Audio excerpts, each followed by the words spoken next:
ஸ்வீட்டோ காரமோ அது எஸ்விஎஸ் கடலை மாவு மற்றும் அரிசி மாவுல செஞ்சா டேஸ்டுக்கு டேஸ்ட், ஆரோக்கியத்துக்கு ஆரோக்கியம்.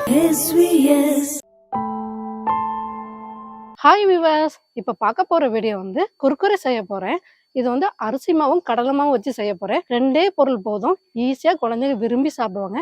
ஈவினிங் வந்து ஸ்கூல் விட்டு வரவங்களுக்கு ஈவினிங் ஸ்நாக்ஸா செஞ்சு கொடுக்கும்போது ரொம்ப டேஸ்டாகவும் சூப்பராகவும் இருக்கும். இப்போ நம்ம எப்படி செய்யறதுன்னு வீடியோக்குள்ள பார்க்கலாம். குர்குரே செய்ய தேவையான பொருட்கள்: எஸ்விஎஸ் அரிசி மாவு 1 கப், கடலை மாவு 1/2 cup, garam masala 1 teaspoon, வத்தப்பொடி 1 teaspoon, தேவையான அளவு உப்பு. முதல்ல 1 கப் அரிசி மாவு, 1/2 கப் கடலை மாவு ஒன்னா போட்டு நல்லா சலிச்சு இப்படி தனியா எடுத்து வச்சுக்கலாம். அடுத்து அடுப்பை பத்த வச்சு ஒரு கடாயில எந்த கப்ல அரிசி மாவு எடுத்தோமோ அந்த கப்ல 2 கப் தண்ணி ஊத்தி உப்பு சேர்த்து நல்லா கொதிக்க விடணும். தண்ணி நல்லா கொதிச்சிருச்சு.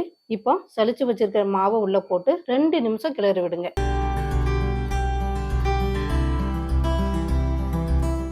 இப்படி பால்கோவா மாதிரி வந்ததும் ஸ்டவ் ஆஃப் பண்ணி ஆற வச்சிடலாம்.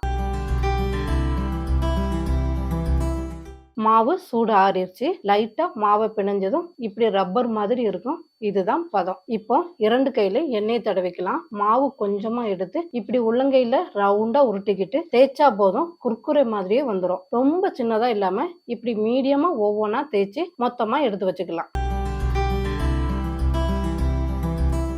அடுத்து அடுப்பை பத்த வச்சு பொரிக்க தேவையான அளவு வேல்மாட் கடலை எண்ணெய் ஊத்தி இருக்கிறேன். எண்ணெய் நல்லா சூடாயிருச்சு. இப்போ ஒவ்வொன்னா கொதிக்கிற எண்ணெயில மெதுவா போடுறேன்.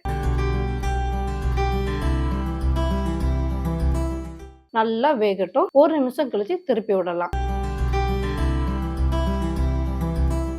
2 நிமிஷம் வெந்தா போதும்.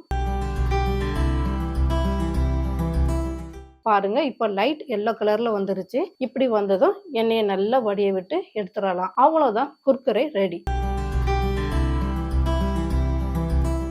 மொத்தமா பொரிச்சு எடுத்து வச்சிருக்கிற குர்குரே மேல வத்தப்பொடி, கரம் மசாலா, கொஞ்சம் உப்பு சேர்த்து நல்லா மிக்ஸ் பண்ணிக்கலாம். பாருங்க, அப்படியே குர்குரே மாதிரி இருக்கு. நல்ல மொறு மொறுனும் உள்ள சாஃப்டாவும் இருக்கும். ரொம்ப ரொம்ப ஈஸியா அதை செய்யலாம். வீட்டுல செய்யறதால உடம்புக்கு ரொம்ப நல்லது. குழந்தைங்களுக்கு கடையில வாங்கி கொடுக்கறதுக்கு பதிலா இப்படி வீட்டிலே நீங்க செஞ்சு கொடுக்கலாம். நல்லா விரும்பி சாப்பிடுவாங்க. நீங்களும் இதே மாதிரி குர்குரே செஞ்சு பார்த்துட்டு எனக்கு கமெண்ட் பண்ணுங்க. நன்றி, வணக்கம்.